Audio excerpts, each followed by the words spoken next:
오늘 본문을 보시면 우리 오늘 본문 한번 보시죠. 좁은 문과 넓은 문에 대한 간략한 소개가 이제 기록이 되어 있습니다. 먼저 넓은 문으로 인도하는 넓은 문은 멸망으로 인도하는 문이고, 이 문은 크고 넓어서 들어가는 사람이 많죠. 좁은 문은 생명으로 인도하는 문으로, 이 문은 좁고 협착하여 가는 사람이 작습니다. 그러면 이제 오늘 우리는 어떤 문으로 가야 하는가? 이제 당연히 우리 좁은 문으로 가야겠죠. 좁은 문, 좁은 길이 생명의 길이기 때문에 우리는 당연히 좁은 문으로 가야 됩니다. 근데 문제는 이 좁은 문이 어디에 있는 문인지, 그리고 이 좁은 길이 어떤 길인지 오늘 이 본문이 전혀 말씀을 해주고 있질 않습니다. 좁은 문, 좁은 길을 가야겠는데 여기가 생명에 있으니까. 그런데 좁은 문이 어디에 있는지도 모르고 좁은 길이 어떤 길인지도 모르니까 예수님께서 이 말씀을 하신 이후로 수없이 많은 분들이 이 좁은 문, 좁은 길이 대체 어떤 문이고 어떤 길인가, 이 길을 찾아 헤매다가 크게 세 가지로 이제 정리를 했습니다. 이렇게 사는 것이, 이런 문이 좁은 문이고 좁은 길이겠지 하고 크게 세 가지를 찾아냈는데, 첫째가 신비주의이고, 둘째가 금욕주의이고, 셋째가 율법주의입니다. 좁은 문, 좁은 길을 찾아가는 사람들은 반드시 이 세 가지 중에 하나를 선택해서 살아가게끔 되어져 있습니다. 오늘 우리는 어떤 길을 선택해서 지금 가고 있는지 한번 들어보시면서 점검해 보시죠. 첫째는 신비주의입니다. 신비주의란 좁은 문, 좁은 길을 신비적인 체험을 하는 것으로 보았습니다. 그래서 신비적인 체험을 하는 것이 좁은 문이고, 좁은 길이란 그 신비적인 체험을 따라가는 삶이 좁은 길의 삶이다, 이렇게 본 거죠. 그래서 이 신비주의는 적어도 방언 정도는 해야지, 적어도 기도하다가 하나님의 음성 정도는 들어야지 이것이 좁은 문이고 좁은 길 아닌가, 이렇게 보았습니다. 그래서 환상을 보고 꿈을 꾸고 하나님이 주신 음성과 그 꿈을 쫓아서 나아가는 것, 이것이 좁은 문이고 좁은 길이다, 이렇게 본 거죠. 둘째는 금욕주의가 있습니다. 금욕주의란 좁은 문, 좁은 길을 인내하고 오래 참고, 다른 사람에게 하고 싶은 말이 많아도 그걸 함부로 말하지 않고 꾹 참고, 사랑과 섬김과 그리고 용서로 끊임없이 나 자신을 채찍질하면서 살아가는 것, 내 허벅지를 꼬집어가면서 내 욕망, 내 뜻대로 살아가고 싶은 그 욕망을 꾹 참으며 사는 것, 이것이 바로 좁은 문이고 좁은 길에서 살아가는 성도의 삶이다, 이렇게 본 거죠. 그래서 남들은 다 비싸고 좋은 밥 먹을 때 나는 그 비싸고 좋은 밥 안 먹고 그 돈 아껴서 이웃을 위해 섬겼고 교회를 위해 헌금을 했다. 혹은 내 속에서 화가 터져 나와도 나는 이를 악물고 꾹 참았다. 왜? 나는 좁은 문, 좁은 길을 가고 있는 성도이니까. 그래서 철저하게 자신을 금욕하며 사는 것을 좁은 문, 좁은 길로 가는 것이다, 이렇게 보았습니다. 셋째, 좁은 문, 좁은 길이란 하나님이 주신 이 말씀을 있는 그대로 지키며 살아가는 것이다 라고 하는 율법주의가 있습니다. 저는 개인적으로 이 율법주의를 좁은 문, 좁은 길이라고 생각하며 자랐습니다. 율법주의라고 하는 것은 예를 들어 11조면 11조 하나 제대로 못하는 사람이 어떻게 좁은 문, 좁은 길을 갈 수 있단 말인가, 이런 겁니다. 하나님보다 돈을 더 사랑하는 사람이 어떻게 좁은 문을 가나? 주일 성수, 남은 휴가라서 주일 성수를 못하고, 집안일 때문에 주일 성수를 못하고, 아니 그런 것 때문에 주일 성수를 못하는 사람이 어떻게 좁은 문, 좁은 길을 가는 사람이란 말인가, 이런 거죠. 그래서 저는 한 15년 전에 2003년도에 부산에 매미라고 하는 엄청난 태풍이 왔습니다. 어마어마한 태풍이었습니다. 이때 도로가 물바다가 되고 신호등 고장나고 나무가 막 다 쓰러지고 할 때, 그날이 금요일 저녁이라 저는 목숨을 걸고 교회를 그 밤에 갔다는 거 아닙니까? 그래야 그게 틀림없이 저는 그게 좁은 문, 좁은 길이라 생각을 했기 때문에. 그래서 제가 그 목숨을 걸고 교회를 갔는데 세상에 교회가 잠겼습니다. 한 사람도 안 온 거죠. 제가 속으로 아니 태풍이 분다고 교회를 안 온단 말인가? 태풍 때문에 태풍을 뚫고 예배당을 찾아온 나는 좁은 길을 가는 사람 맞죠? 아닌가요? 태풍 때문에 이것 때문에 교회를 못 나온 사람, 넓은 길을 가는 사람, 저는 그렇게 생각을 했죠. 좁은 문, 좁은 길이 뭔지를 모르니까 오늘 이 성경 본문에서 좁은 길이 어떤 길이고 좁은 문이 어디에 있는지 이런 것들을 전혀 말해주지를 않으니까 사람들은 좁은 문, 좁은 길을 다 이렇게 생각을 하게 되어집니다. 신비적인 체험을 하거나 철저하게 자기를 금욕하며 살거나 아니면 하나님의 말씀을 있는 그대로 잘 지켜내는 이런 율법주의로 사람들은 생각하게끔 되어지는 거죠. 이건 오늘만의 이야기가 아니라 사도들이 예수님의 말씀을 전하고 가르칠 때 그때부터 이미 2000년 전부터 이미 사람들은 좁은 문 좁은 길을 신비주의나 금욕주의나 율법주의로 생각을 해왔었습니다. 그래서 사도 바울이 골로새서 2장에서 좁은 문 좁은 길을 율법주의나 신비주의나 금욕주의로 생각하고 있었던 이 골로새 교회 성도들을 향해 아주 따끔한 일침을 가하게 되는 거죠. 골로새서 2장 16절 한번 보십시오. 16절 그러므로 먹고 마시는 것과 절기나 초하루나 안식일을 이유로 누구든지 너희를 비판하지 못하게 해라. 먹고 마시는 것, 절기, 초하루, 안식일 이건 전부 다 율법을 이야기하는 겁니다. 율법을 지키냐 안 지키냐 이걸로 사람을 비판하지 말라는 거죠. 왜요? 이건 좁은 문 좁은 길로 가는 그런 기준이 전혀 아니기 때문입니다. 18절 아무도 꾸며낸 겸손과 천사 숭배를 이유로 너희를 정죄하지 못하게 해라. 꾸며낸 겸손, 천사 숭배 이건 신비주의를 이야기하는 거죠. 신비주의 천사를 보았니 못 보았니? 너 환상을 보았니 못 보았니? 너 하나님의 음성을 들었니 못 들었니? 이런 걸 가지고 서로 정죄하거나 서로 비판하지 말라는 겁니다. 왜요? 이건 본질이 아닙니다. 이건 좁은 문도 아니고 좁은 길도 아니기 때문이죠. 23절 이런 것들은 자의적 숭배나 겸손과 몸을 괴롭게 하는 데는 지혜 있는 모양이나 육체를 따라 사는 것을 금하는 데는 조금도 유익이 없느니라. 자의적인 숭배, 겸손, 몸을 괴롭게 하는 것 이건 전부 금욕주의를 이야기합니다. 금욕주의는 육체를 따라 사는 것을 금하게 하는데 조금도 유익이 없다 이거죠. 금욕주의 역시 좁은 문이나 좁은 길로 가는 것 이거와 전혀 상관이 없다는 이야기입니다. 자, 그럼 이제 오늘 나는 좁은 문 좁은 길을 뭐라고 생각하고 있는지 한번 점검해 보시죠. 나는 그동안 좁은 문 좁은 길로 가는 것을 어떤 길이라 생각을 하셨나요? 잠언 14장 12절, 잠언 16장 25절에 어떤 길은 사람의 보기에 바르나 필경은 사망의 길이니라. 여러분 이게 무슨 뜻인가요? 그동안 내가 철석같이 믿어왔던 이 좁은 문 좁은 길이 내가 보기에는 틀림없는 생명의 길이고 누가 봐도 이게 생명의 길처럼 보이지만 그러나 필경은 무슨 길이라고요? 필경은 사망의 길입니다.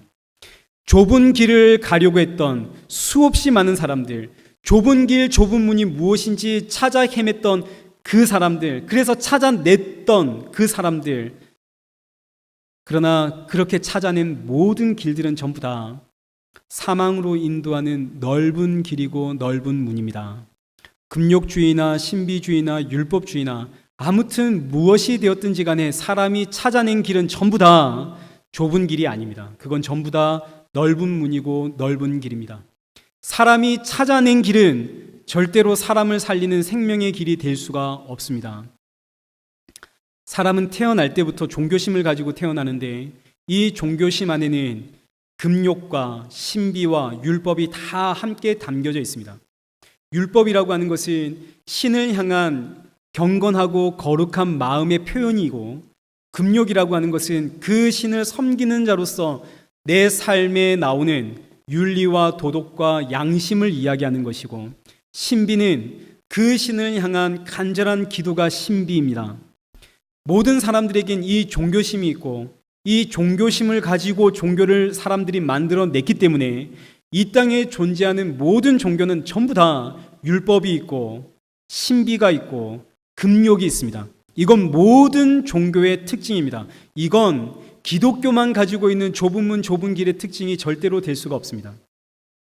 그래서 사람들이 만들어낸 이 종교 안에 담겨있는 금욕과 율법과 신비가 어떻게 드러나냐면, 율법이라고 하는 것은 내가 신을 잘 섬기면, 금욕은 내가 이 땅에서 나를 절제하며 양심적으로 살면, 신비는 내가 정성을 다해 신에게 빌고 빌면, 그러면 내가 구원을 받고 지금 내가 가지고 있는 이 모든 문제들 해결받을 것이다 하는 것이 모든 종교가 가지고 있는 공통점입니다. 이런 것은 모든 사람들이 자기 안에 들어있는 이 종교심을 가지고 만들어냈기 때문에 이런 모든 종교의 주인공은 사람이 될 수밖에 없겠죠.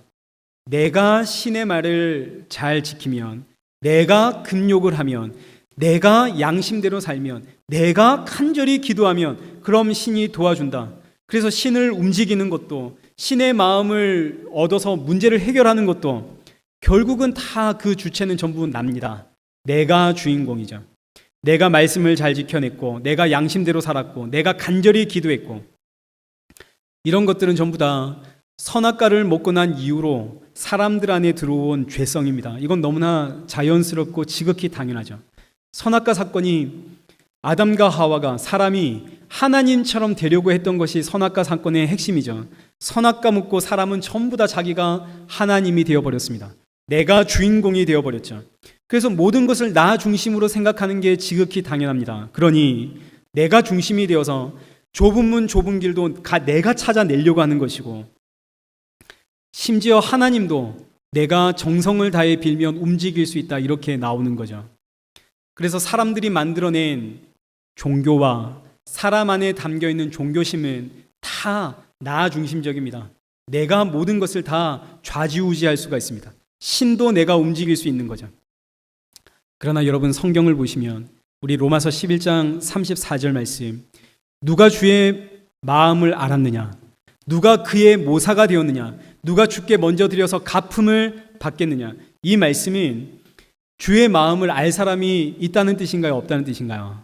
주의 마음을 알 사람이 없다는 뜻입니다. 주의 모사가 될 사람 있다는 뜻인가요, 없다는 뜻인가요? 없다는 뜻이죠. 주께 먼저 드려서 내가 갚음을 받겠다, 이런 사람이 있다는 뜻인가요, 없다는 뜻인가요? 없다는 뜻이죠. 그 이유는 36절, 이는 만물이 주에게서 나오고 주로 말미암고 주에게로 돌아감이라. 주인공이 누구신가요? 예수님이 주인공이죠. 만물이 다 예수님의 것입니다. 만물이 전부 주의 것입니다.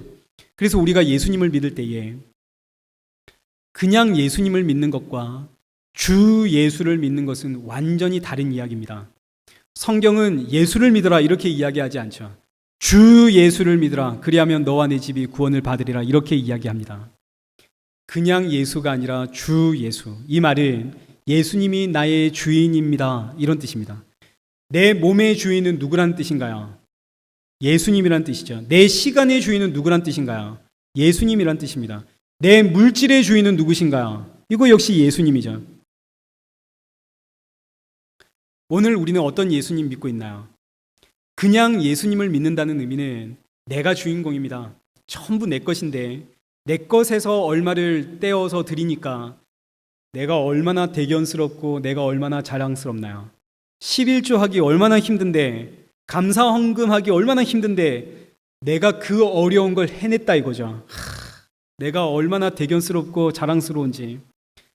그래서 하나님께, 예수님께 신앙적인 행위를 하면 할수록 내가 대견하고 내가 자랑스럽고, 나중에 하나님과 예수님께 칭찬받을 걸 생각하니까 너무너무 좋고. 그런데 주 예수를 믿으면 신앙이 완전히 다른 겁니다. 내 몸의 주인도, 내 시간의 주인도, 내 물질의 주인도, 내 가정의 주인도, 내 일터의 주인도 전부 다 누구신가요? 예수님이죠. 내 것이 아니라 다 예수님의 것입니다. 예수님의 것을 예수님께 돌려드렸는데 자랑할 것이 뭐가 있나요? 주인의 것을 주인에게 드렸는데, 오히려 예수님의 것을 예수님께 돌려드릴 수 있도록 이 사실을 나에게 알게 하시고 이 일에 도구로 나를 사용하심이 그저 감사할 뿐이죠. 그래서 성도는 주 예수를 믿습니다. 주 예수. 예수님이 주인공이 되시면 내가 하나님을 움직일 수 있다. 어떻게 이런 생각을 할 수 있나요? 내가 하나님을 위해 존재하고 내가 예수님을 위해 존재한다는 것을 깨닫게 되죠. 주 예수를 믿으면 내가 주인공이 아닙니다. 마찬가지로 예수님이 주인공이 되시면 좁은 문 좁은 길이라고 하는 것은 내가 찾아가는 것이 아니라 주인이신 예수님과 함께 좁은 문 좁은 길이란 나를 찾아오는 것, 나에게 쳐들어오는 것, 이걸 우리가 깨닫게 되어집니다. 예수님이 좁은 문 좁은 길로 가라, 그 길이 생명의 길이라 라고 말씀하신 이후로 수없이 많은 사람들이 좁은 문과 좁은 길을 찾아 헤맸지만 그들이 찾아낸 모든 길들은 전부 다 좁은 문이 아니라 넓은 문이고 넓은 길입니다. 왜냐하면 좁은 문 좁은 길이라고 하는 것은 이 세상에서 절대로 찾아낼 수가 없는 길이기 때문입니다. 절대로 찾아낼 수가 없습니다. 본문 14절 다시 한번 보시죠. 좁은 문 좁은 길은 지금 성경을 보니까 다른 말로 생명의 길이다 그랬습니다. 그러니 우리 머릿속에 좁은 문 좁은 길이라는 개념을 빼고 생명의 길을 딱 넣어 보시죠.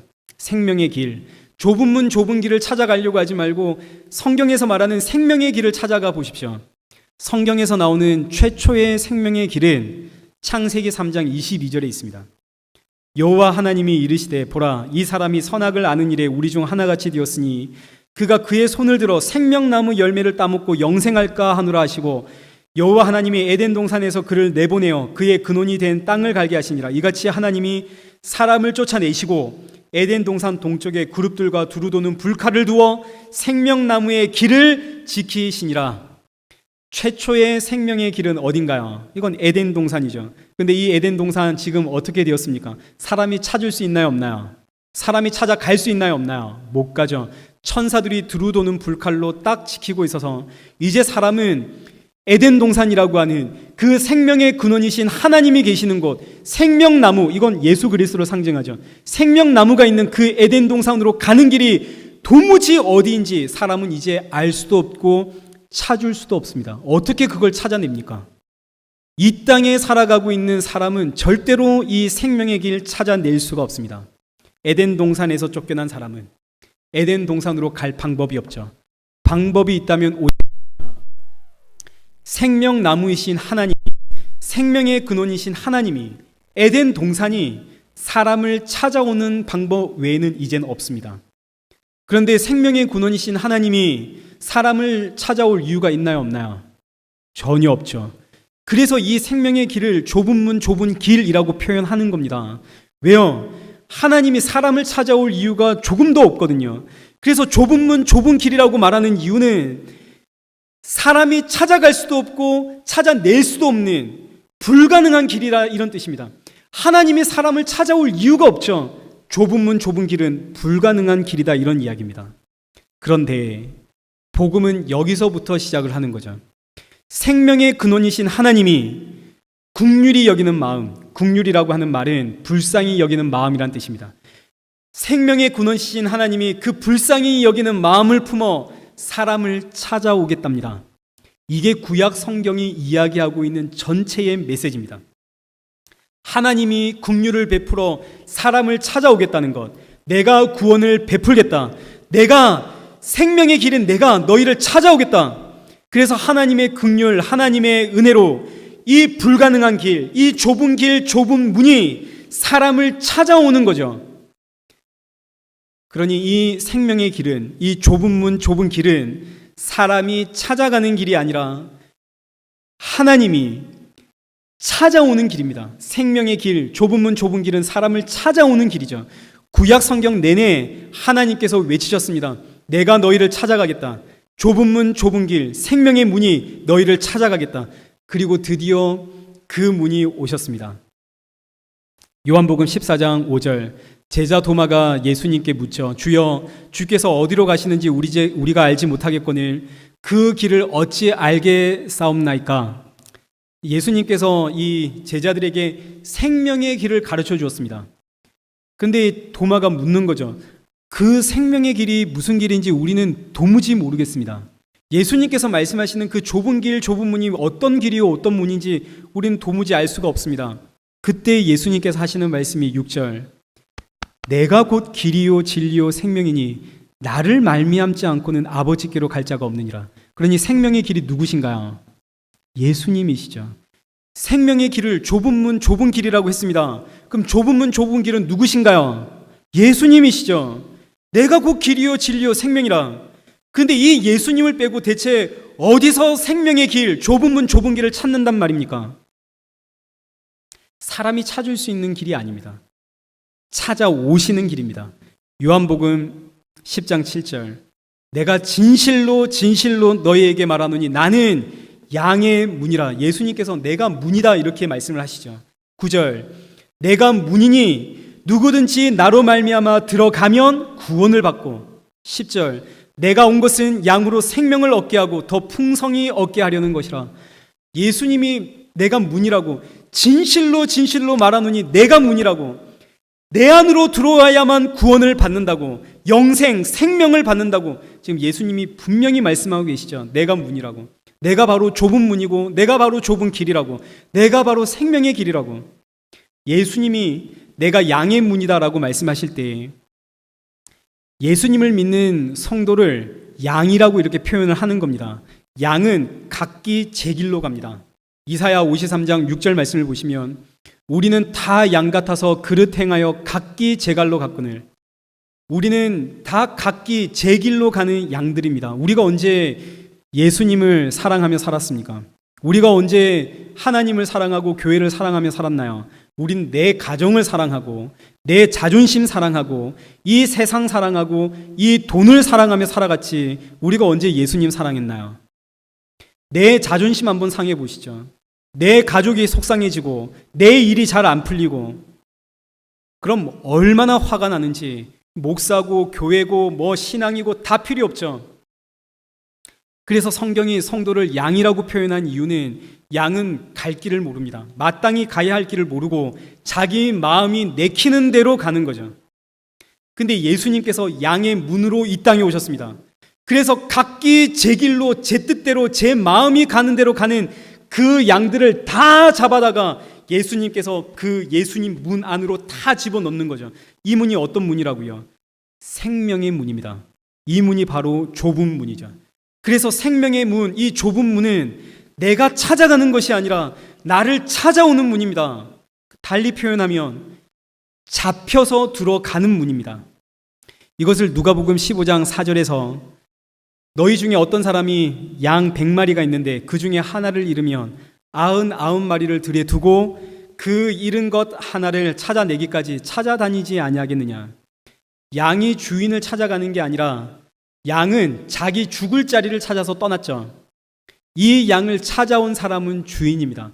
주인이 가서, 목자가 가서 양을 잡아오는 거죠. 이것이 양의 문, 좁은 길이신 예수 그리스도의 사역입니다. 내 양을 잡아서 생명의 문인 내 안으로 집어넣는 것, 이것이 하나님의 긍휼, 하나님의 은혜. 사람은 생명의 길로 찾아가는 것이 불가능한데, 그래서 이 길을 좁은 문이라 그러고 좁은 길이라고, 불가능한 길이라고 이야기를 하는데, 하나님께서 사람을 찾아오심. 그래서 우리 요한복음 10장 10절, 내가 온 것은 양으로 생명을 얻게 하고 더 풍성히 얻게 하려 함이라. 15절, 나는 양을 위하여 목숨을 버리노라. 양을 위해 목숨을 버림으로 양에게 진정한 생명을 주시는 그 예수님께서 생명의 문이고 생명의 길이고 좁은 문이고 좁은 길이십니다. 히브리서 10장 19절, 그러므로 형제들아 우리가 예수의 피를 힘입어 성소에 들어갈 담력을 얻었나니 그 길은 우리를 위하여 휘장 가운데 열어놓으신 새로운 살 길이요. 예수님께서 길을 여셨는데 그 길이 새로운 살 길입니다. 예수님께서 새로운 살 길, 생명의 길, 예수님이 좁은 문, 좁은 길입니다. 이 길은 계속 반복하지만 내가 찾아가는 길이 절대 아닙니다. 나를 찾아오는 길입니다. 내 안에 믿음이 쳐들어오는 것이고 예수 그리스도의 그 십자가가 쳐들어오는 것이고 그 생명이 내 안에 쳐들어오는 것이죠. 이게 좁은 문이고 좁은 길이고 생명의 길인데, 이 생명의 길, 이 좁은 문, 좁은 길 이야기하면서 예수님을 이야기하지 않고 윤리와 도덕과 양심과 율법과 신비를 이야기하면 그건 전부 다 넓은 길이 될 수밖에 없죠. 그건 전부 다 사망의 길이고 멸망의 길입니다. 그래서 사도 바울이 갈라디아서 3장 1절에서 어리석도다 갈라디아 사람들아, 예수 그리스도께서 십자가에 못 박힌 것이 너희 눈앞에 밝히 보이거늘 누가 너희를 꾀더냐. 내가 너에게 다만 이것을 알려 하노니 너희가 성령을 받은 것이 율법의 행위냐 혹은 듣고 믿음으로냐. 너희가 이같이 어리석으냐. 성령으로 시작하였다가 이제 육체로 마치겠느냐. 좁은 문 좁은 길은 예수 그리스도죠. 예수님을 믿는 믿음이 들어왔을 때 그때부터 좁은 문 좁은 길, 달리 표현하면 생명의 길은 시작이 되었습니다. 우리가 찾아가는 것이 아니라 예수님이 내 안에 들어오신 그 순간부터 생명의 길이 시작이 된 거죠. 불가능한 그 길이 우리 안에 시작이 되었습니다. 이렇게 예수 그리스도의 십자가의 예수 그리스도가 우리 눈앞에 분명히 밝히 보이는데 대체 누가 우리를 깨나요? 좁은 문 좁은 길이 금욕을 해야 하는 길이라고, 율법을 지키며 살아가는 길이라고, 신비한 체험을 해야 한다고, 윤리 도덕적으로 양심적으로 살아가야 한다고, 주일 성수해야 한다고, 11조 해야 하고 할례를 해야 한다고, 누가 우리를 이렇게 계속 꿰나요? 사탄이 꿰는 거죠. 이 꿰임에 넘어가면 예수님이 전혀 보이지가 않습니다. 이 꿰임에 넘어가면 그렇게 살아내고 있는 나의 행위만 보이는 것이지 예수님이 전혀 보이지 않습니다. 물론 우리가 예수님을 믿게 되어지면 예수님께서 주시는 그 감사와 그 주시는 감동을 따라 우리는 금욕할 수 있습니다. 율법대로 살려고 노력할 수 있고, 그 주신 감동을 따라 주의 성수하려고 하고 11조를 하려고 하고 보다 양심적으로 윤리 도덕적으로 살려고 노력하게끔 될 수는 있습니다. 이런 것들은 성령이 우리 안에 주시는 감동을 따라 그건 하면 되는 겁니다. 이런 율법과 금욕과 신비가 잘못되었다는 이야기가 절대 아니죠. 이건 주시는 감동대로 살아가면 됩니다. 그러나 그렇게 사는 것이 좁은 문 좁은 길이 아닙니다. 좁은 문 좁은 길인 줄 알고 이렇게 살아가는 것이, 그래서 이렇게 그거 딱 붙잡게 시작하면 우리 눈엔 예수님이 보이지 않습니다. 그래서 다시 골로새서 2장 16절 말씀을 보시면, 그러므로 먹고 마시는 것과 절기와 초하루나 안식일을 이유로 누구든지 너희를 비판하지 못하게 하라. 이런 것들은 장래일의 그림자이나 몸은 그리스도의 것이니라. 이런 것들, 먹는 것, 마시는 것, 절기나 안식일, 이런 율법들은 전부 다 그림자입니다. 누구의 그림자인가요? 예수 그리스도의 그림자. 그림자 붙잡지 말고 실체이신 예수를 붙잡아라, 이런 이야기죠. 예수님이 좁은 문 좁은 길이다, 이런 이야기입니다. 18절, 아무도 꾸며낸 겸손과 천사 숭배를 이유로 너희를 정죄하지 못하게 해라. 그가 본 것을 의지하여 그 육신의 생각을 따라 헛되이 과장하고 머리를 붙잡지 아니하는지라.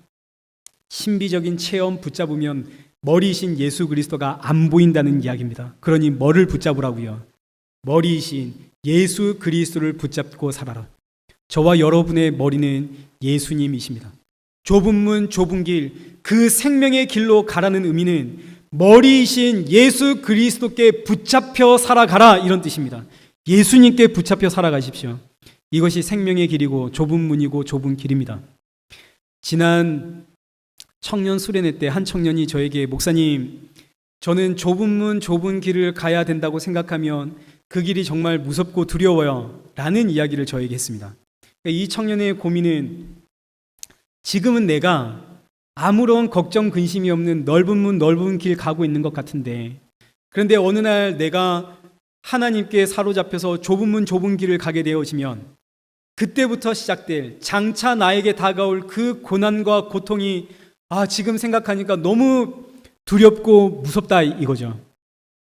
그래서 제가 그 청년에게 이렇게 이야기를 했습니다. 우리가 예수님을 믿는 그 순간부터 좁은 문 좁은 길은 시작이 되었고, 예수님 믿는 그 순간부터 우리는 단 한순간도 좁은 문 좁은 길을 떠난 적이 없었는데, 앞으로 장차 일어날 미래를 생각하지 말고 지금까지의 신앙생활을 한번 돌아보렴. 예수님 믿고 나서 지금까지 두렵고 무서웠니? 라고 제가 물어보았더니 이 청년이 아니라고, 신앙생활 시작하면서 지금까지 즐겁고 감사했고 그리고 너무 행복했다 이렇게 대답을 했습니다. 이게 정답이죠. 이게 정답입니다. 좁은 문, 좁은 길은 우리에게 무슨 고난을 강요하고 금욕적인 삶을 요구하는 그런 이야기가 아닙니다. 이런 것은 그때그때 주시는 감동을 따라 금욕적인 삶을 살아보기도 하시고 율법적인 삶도 그렇게 살아보시면 됩니다. 이건 주시는 감동을 따라 살아가면 되는 것이지 이건 좁은 길, 좁은 문의 본질이 아닙니다. 좁은 문, 좁은 길은 생명으로 가는 문, 생명으로 가는 길. 그런데 이 길은 내가 갈 수 없기에 좁은 문, 좁은 길, 불가능한 길. 그 문이신 예수 그리스도가 나를 찾아왔다는 이야기입니다. 그 불가능한 좁은 문이신 예수 그리스도가 나를 찾아오신 것, 이것이 좁은 문, 좁은 길이기 때문에 이 길은 나에게 두렵고 무섭고 장차 닥칠 그 고난의 끔찍한 그런 길이 절대 아니라 이 길이 내 안에 들어왔다는 것은 너무너무 놀라운 은혜요, 너무너무 기쁜 일이요, 감사요, 행복이요, 참 생명의 길이 되어집니다. 나 같은 죄인을 찾아온 이 좁은 문, 좁은 길, 생명의 길이신 예수 그리스도, 그 예수 그리스도 안에서 하나님의 자녀로 하나님을 아빠, 아버지라 부르게 되는 것이지 두렵고 무서운 일이 아닙니다. 좁은 문, 좁은 길, 그 생명의 길이 오늘 저와 여러분 안에 찾아왔습니다. 그렇다면 그 좁은 문, 좁은 길이신 예수 그리스도가 주시는 참 평안과 기쁨과 참 생명 안에서 감사하며 살아가는 저와 여러분 되시길 축원합니다.